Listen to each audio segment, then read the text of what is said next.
Along with safety and food, water is the most important thing you can offer your flock. A bird might be able to find its own food, and it might be able to figure out how to roost in a tree out of the reach of predators, but if it doesn't have access to water, it won't last very long. So let's talk about what a chicken's needs are water-wise.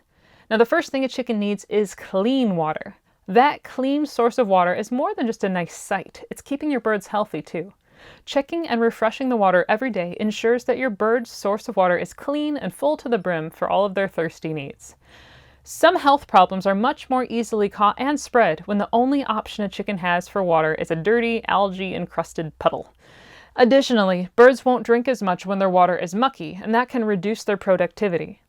Now that said, some people make the cleanliness of their chickens' waterers a much bigger deal than it needs to be. You can twice daily scrub and bleach their water to make sure it is squeaky clean, but keep in mind that the bird that drinks from it is still pecking food off of the ground and scratching its own droppings into that same ground. Chickens don't need a sterile environment, just a fresh one. A simple rinse, scrub with hay, or the occasional deep clean if sickness breaks out is all that's really necessary. So how much water does a chicken need to drink? That's actually not an easy answer. The amount of water a chicken needs is dependent on the weather, its size, its diet, and the stage of life it's in. To give us a starting point, however, let's go with the needs of a standard-sized, mature laying hen. She'll need at least 2 cups of water a day, and on sweltering days, possibly much more. A rapidly growing meat bird eating dry ration may consume even more water than that, and a bitty little bantam will consume far less. So the real answer is that you'll need to be the one to ultimately find out how much water your specific flock needs every day. During your first few weeks with new birds, always plan on giving them more than what you think they need, and then check the water often to keep it up in case it runs dry. You can always scale it back later if necessary. Also, for large flocks, offer multiple sources of water to make sure that everyone can get a drink at the same time. If there's too few, you run the risk of the dominant chicken territorially barring the lower-ranking birds from drinking when they want or need to. Another factor to keep in mind is the height of the waterer. Like many birds, pigeons being one of the exceptions, a chicken drinks water by plunging its beak down into the water, filling its mouth, then raising its head to the sky to allow the water to drain down its throat. If your waterer is an open pan, the chickens can access this easily and drink much the way that their wild counterparts do when they encounter a puddle or a pond. With store-bought nipple-style waterers, the water is kept cleaner by raising it off the ground. So rather than grabbing beakfuls of water and then raising their heads, these waterers take a shortcut by allowing the chickens to raise their heads and just let the water drain down their necks.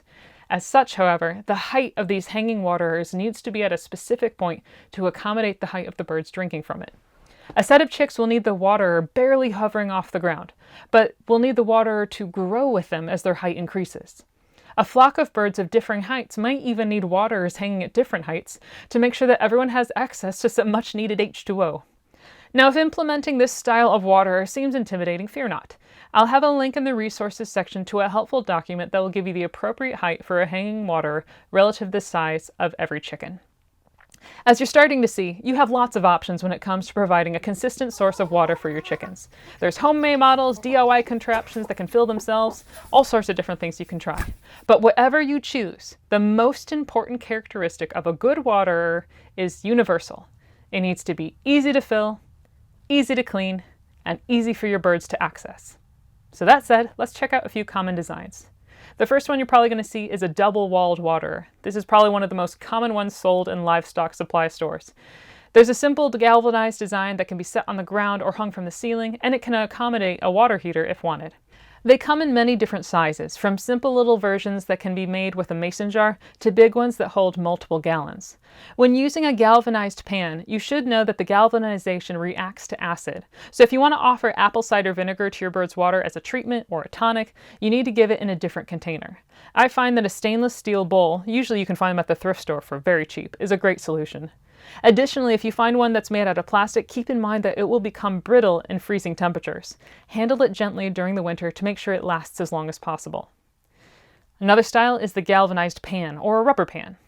When I wrote Homesteading's article on chicken waterers, I was using a 3-gallon galvanized pan as the waterer for my current flock at the time. It was about 15 birds.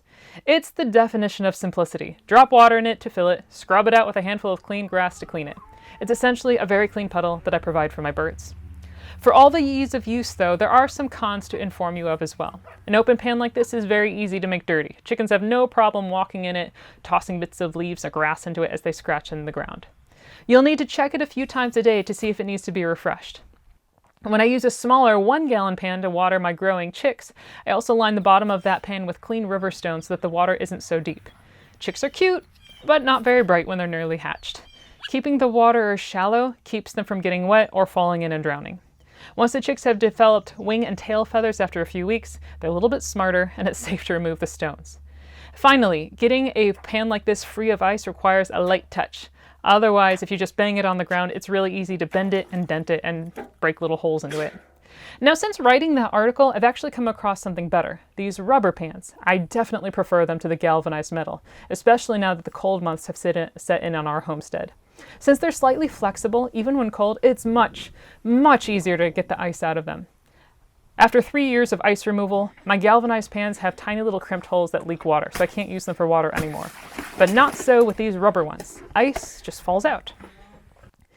You can also use a DIY waterer. There are a ton of different designs online for making a DIY waterer for your flock. Everything from self-filling waterers that can be connected to a rain barrel, repurposed coolers, 5-gallon buckets in 100 different forms, and even complicated PVC pipe contraptions that would make a plumber proud. Again, in the resources section, I've included a link to an article on some common DIY designs that you may be able to find online. But remember, as you peruse the various ideas on blogs and Pinterest boards, remember that the best waterer is one that's easy to use, easy to clean, and easy to fill. One that looks impressive might be too complicated to actually be practical in the long term. Honestly, the chickens don't care how many likes a picture gets. They just want to be able to take a drink. Next, we need to briefly discuss seasonal changes.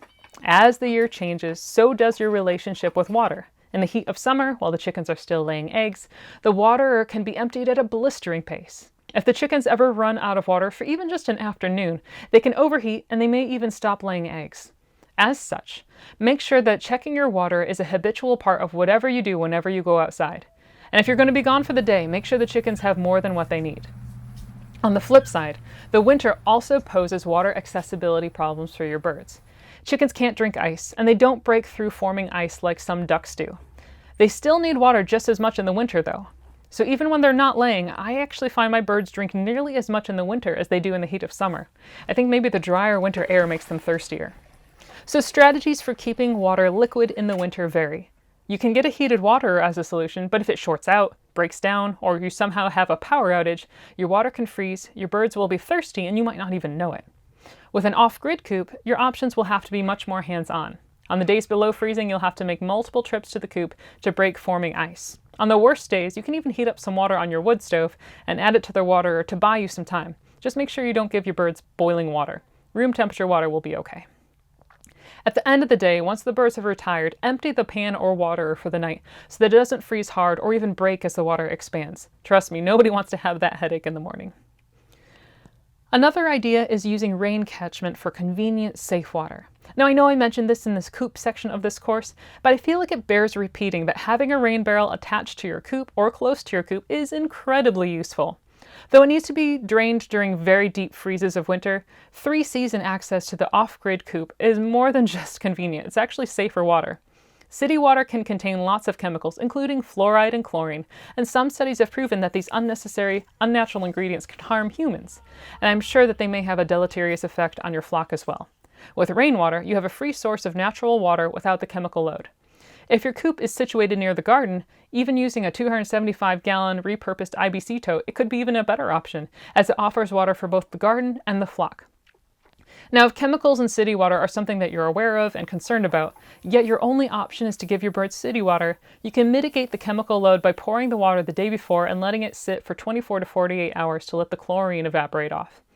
And if it's something that doesn't matter to you, you don't need to worry about it. Your birds won't die the second they drink straight tap water, of course. I do believe that they'll be better off if you can plan ahead for their water needs, however, so I wanted to make sure to share that tip. Armed with these tips and ideas, giving your birds the water they need will be something that soon falls into the regular instinctive pattern of every day.